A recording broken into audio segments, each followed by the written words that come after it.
कि राम जी पर प्रश्न पहली बार नहीं उठा है।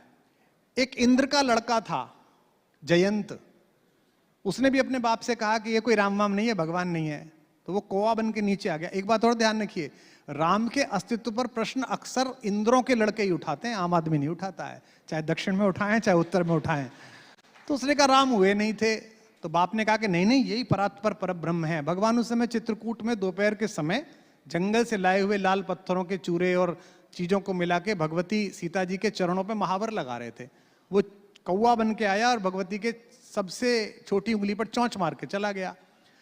राम जी ने जो सीख पड़ी थी वो फेंकी, वो रामबाण बन गई। वो ऊपर घर पहुंचा तो उसके पिताजी ने दरवाजा बंद कर लिया। ये होता है, आज भी होता है कि जो राम की चपेट में आ जाता है, राम की क्रोध की चपेट में आ जाता है, बाकी गठबंधन के दल उसके लिए दरवाजा बंद कर लेते कि आपने ज्यादा कर लिया, हम आपके साथ नहीं रहेंगे।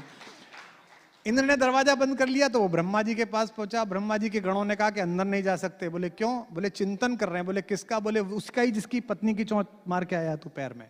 फिर वो विष्णु के पास गया। बोले विष्णु जी डेपुटेशन पे गए। बोले क्या? बोले वही बन के जिनकी पत्नी की पैर में तू चोंच मार के गया। वो शंकर जी के पास गया तो वीरभद्र ने कहा शंकर जी भगवती को कथा सुना रहे हैं। किसकी? बोले उसी की जिसकी पत्नी की चोंच मार के आया है।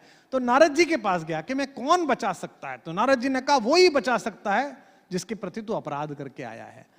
और भगवान ने कहा मैं तुझे प्राणदान तो दे दूंगा पर एक चीज लेके जाएगा।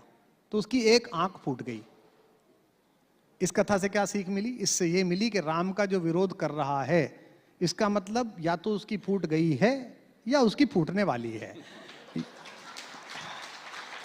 ये मैं आंख की बात नहीं कह रहा हूं ये मैं उसकी राजनीतिक आंख की बात कर रहा हूं। किस्मत की बात कर रहे हैं आप। हाँ, मैं राजनीतिक आंख की बात कर रहा हूं।